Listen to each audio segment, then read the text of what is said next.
You're watching the ANEC Sports Podcast on YouTube. The show starts right now. Hello, everybody, and welcome to the latest episode of the ANEC Sports Podcast.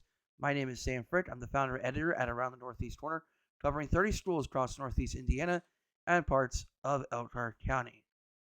As you can tell, you are not seeing my face right now because we're going to make this show a little bit different here this time around, as I have a lot of things planned out for this week, and unfortunately, due to scheduling conflicts, I don't want to do a full show this time around. So, what I'm going to do for this show here is I'm going to briefly highlight what happened last week, and then in future videos, I will talk more in length about what took place with the wrestling state tournament, what's taking place with the girls basketball tournament, which I will preview the 3A state finals between Norwell and Greensburg, and I will eventually have some shorter series previews regarding the boys basketball area sectionals.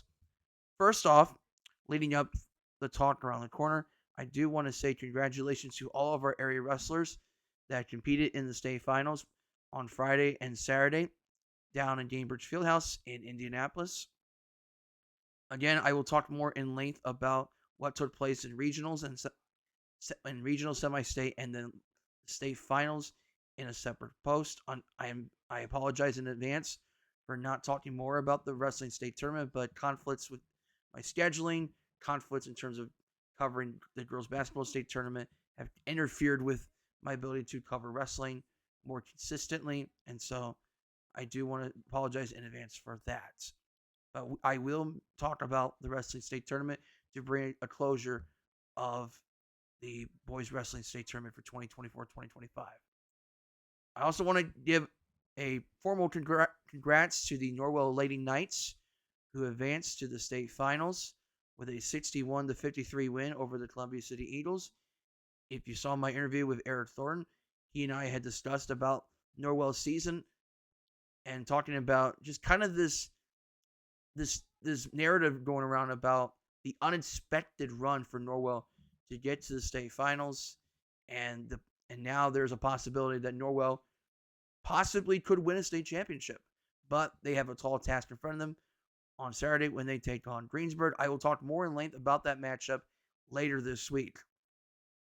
And then lastly, the boys basketball sectionals took place on Sunday, and so we now know what the path to a sectional championship is going to look like for our area schools in the Fort Wayne area, as well as schools in Elkhart and schools just nearby our neck of the woods.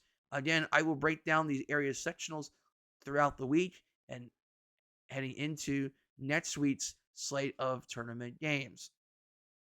As far as other content is concerned, please be on the lookout for any articles I post on Indiana Preps regarding the state finals, regarding the run to the boys basketball sectional tournament and the state tournament as a whole, and be on the lookout for some other postseason content over the next several weeks as I try to get caught up with what's left with the fall sports postseason content and then eventually the winter sports media postseason content as well. Keep in mind that the boys volleyball season will be starting later next month as the first practices will get underway. I believe it's March 10th for boys volleyball. Track and field is underway right now in terms of practices. They will be starting some indoor events within the next few weeks. Hopefully, I'll be able to relax a little bit more and be a little more flexible in the coming weeks ahead. Lastly, before I shift over to my interview with Angola head boys basketball coach Bryan Weber, as by the way, there will be a preview of the Angola Lakeland game leading up to Friday's contest. But one other thing I do want to mention here is, but I hope that by the time we get to the spring break, which would be in April for high school, I hope that I am able to do some other additional content and maybe even resume the history series that I started back in the summer and early fall. But I have since pushed it back due to the workload throughout the last several months. So that is going to do it for the talk around the corner here tonight on this episode of the ANEC Sports Podcast.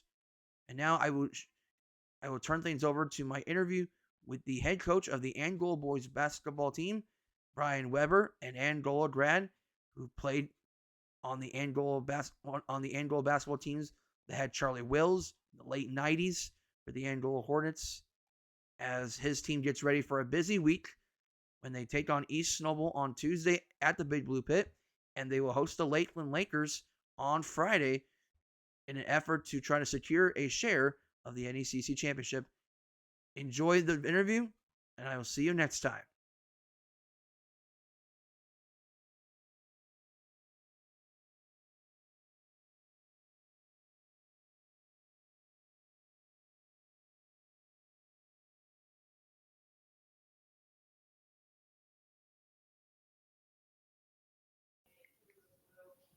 I'm here with the head boys basketball coach of the Angola Hornets, Bryan Weber, as his team is 15-5, and they are painting a nice path to the NECC championship share potentially on Friday if they are able to defeat the Lakers. We'll talk about that in a matter of moments. But Bryan, how are things going for you and your team as you're down the stretch of the season?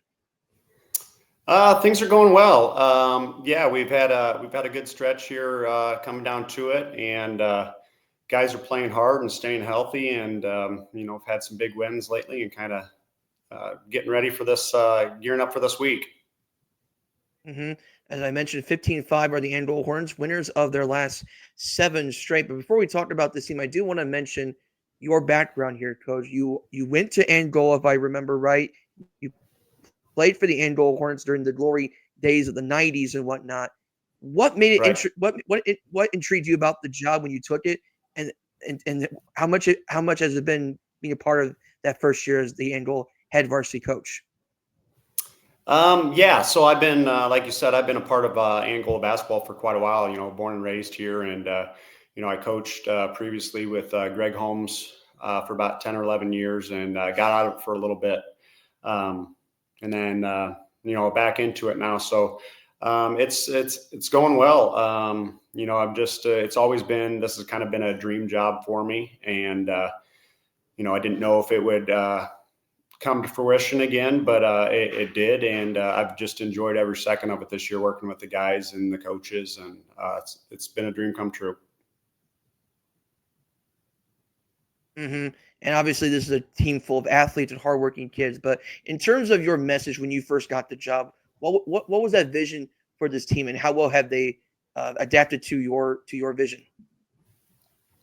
My vision for this team right from the beginning, we didn't work on offense a whole lot. I really just tried to instill in the players just that energy level and how hard you have to work. You can just take, just average athletes at any school, and they have so much more to offer, and that you're just trying to get everything out of them, just energy wise, just to put their heart and soul out there. And I think we've done that. And I think that's, the guys, you can see it out on the court. They're diving on the floor, they're rebounding, they're doing all those things that it doesn't take skill. It just takes the willpower to do it, and continue to do it. And I think that's, why we've been successful this year. Yes, and obviously it's a physical defense I always call them the stingy Hornets over the years because of that physical defense that they bring over the years. You came into this program. This team had a lot of potential in the past, and a lot of these kids that you're coaching now, they were part of the team that won 8 games. They made it to the conference tournament championship game, and you knew there was potential with this group. And I looked at a guy like Ryan Stuckey, for instance, and the things I've heard about Ryan Stuckey as a sophomore at that time was he was a leader, he was tough, and he was a kid that could lead by example. And you're seeing that right now as a junior for the Gold Hornets. And then it still happens to have a freshman by the name of Niles Knotts, who's having a great freshman year for the Angola Hornets. Describe how these 2 players have been an integral part of the type of vision that you want to bring to this program. They both bring that toughness that I'm looking for. Ryan does it. He's very, very physical player. He drives the ball well.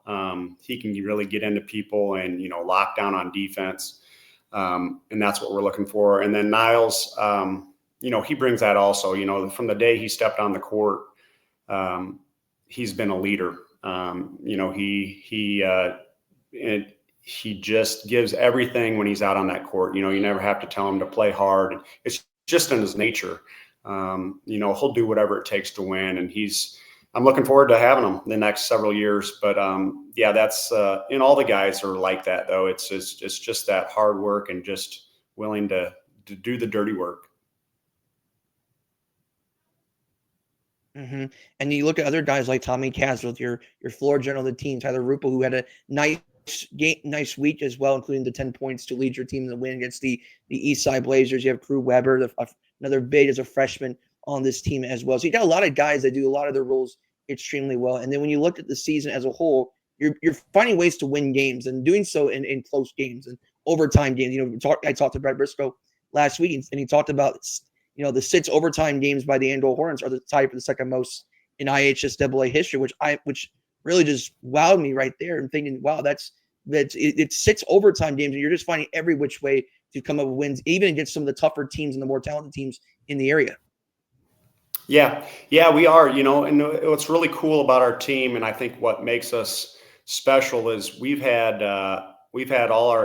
normally play about 8 guys, and all 8 of those guys have scored in double digits multiple times.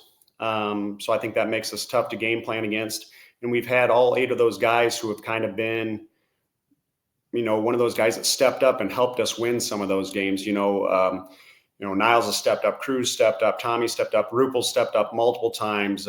Leach has had big games, Ben's had big games. I could just, every single one. Husher had a really big game the other night. And so people are just making plays at different times. Everyone's kind of settling into their role and knowing what they can do to help our team. Someone's a scorer one night, someone's a steal guy, defensive guy the next night. So it's just, they're a very, very coachable team. And they're just, they're a joy to coach, and they don't quit. We've been, like you said, we've been down a lot of games. Very first game, Wawasee, we're down 15.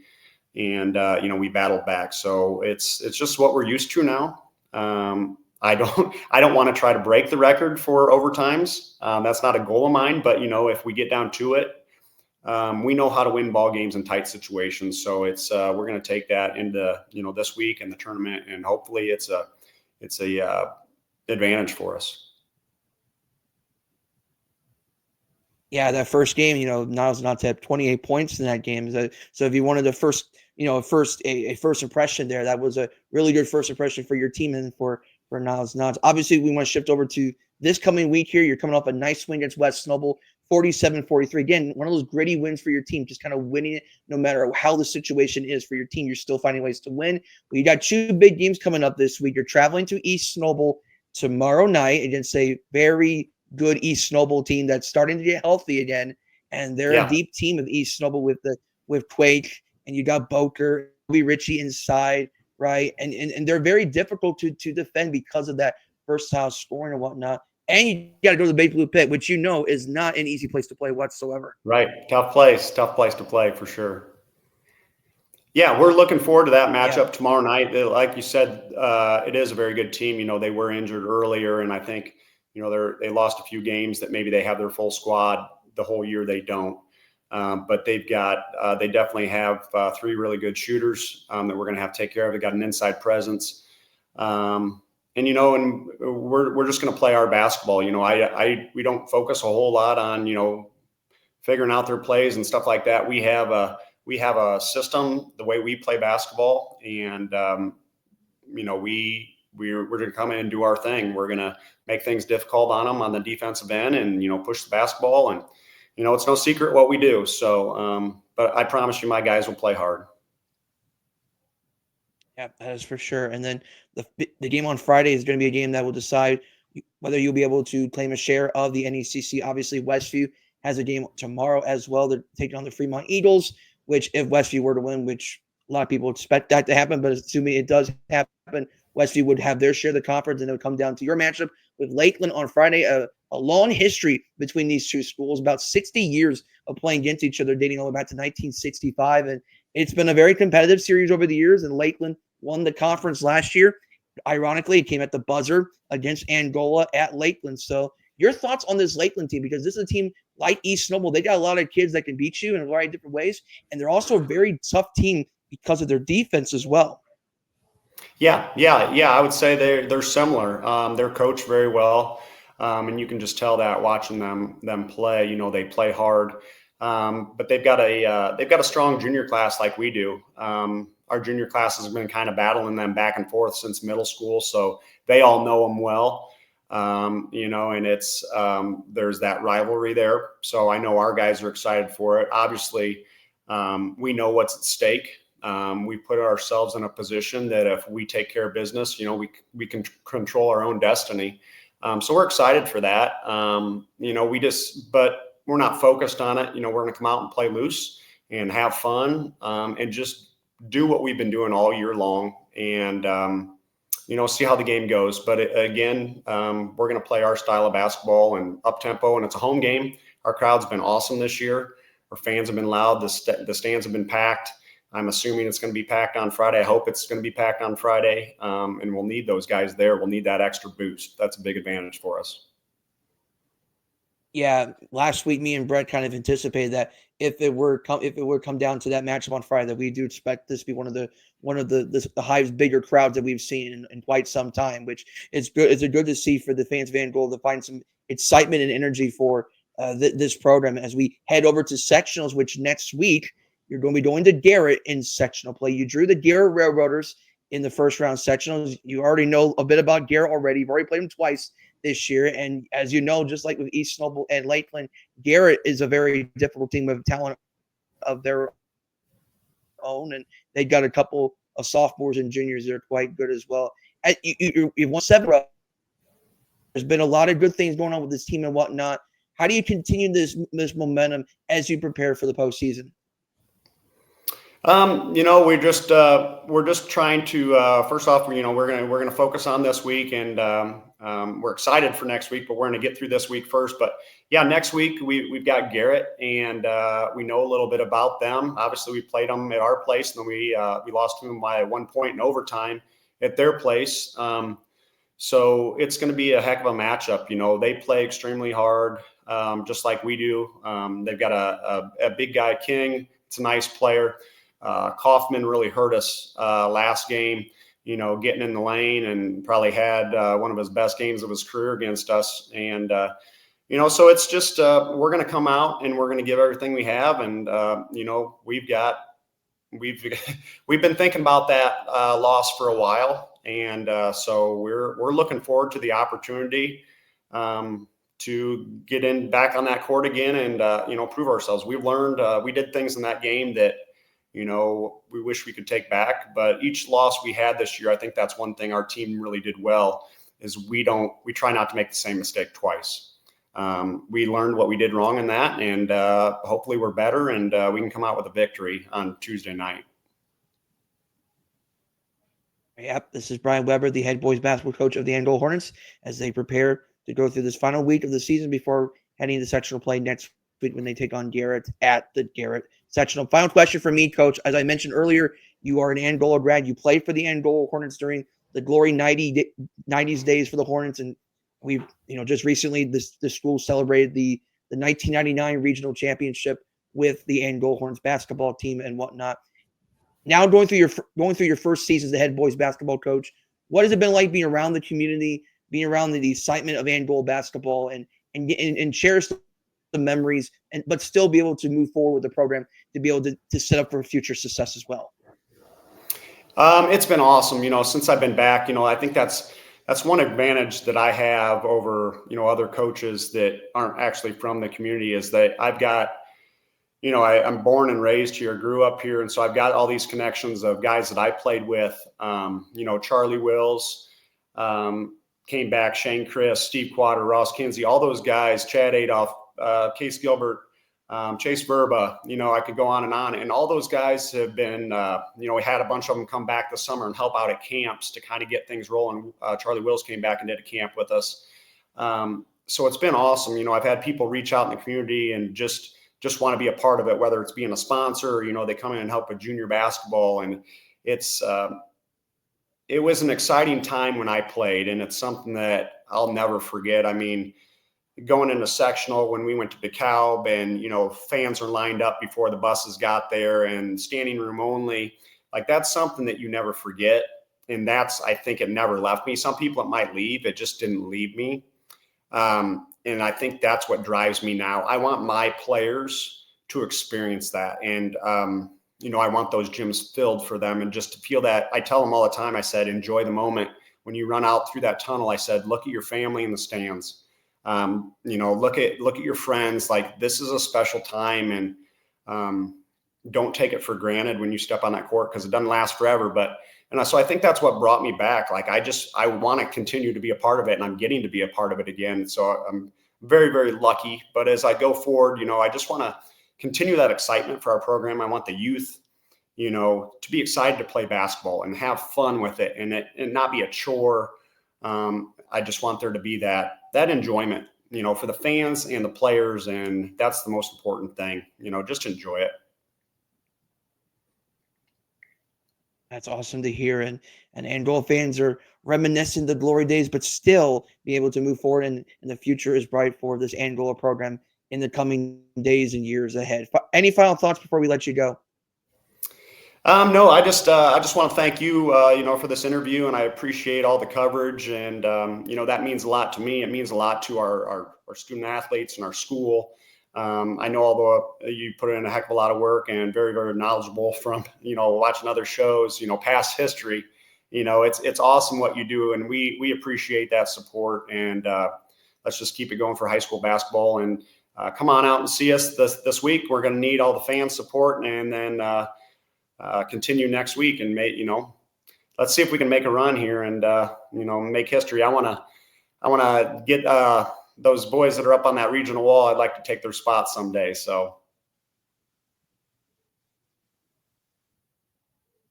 all right, that's a good way to cap off this interview. And Coach, thank you for taking time to talk about the Angola Hornets, and good luck this week. All right, thanks again. Thank you for watching the ANEC Sports Podcast. Please like this video and like the page ANEC Sports on YouTube. Let people know that the ANEC Sports is on YouTube. Also, like our Facebook page at Around the Northeast Corner, and follow either Around the Northeast Corner and Sam Frick on Twitter/X. We're also on Instagram as well. Just look for ANEC Sports or Around the Northeast Corner, and you will find us there. You can also follow the man himself, Sam Frick, the founder and editor at Around the Northeast Corner, for other additional content. This has been an Around the Northeast Corner presentation.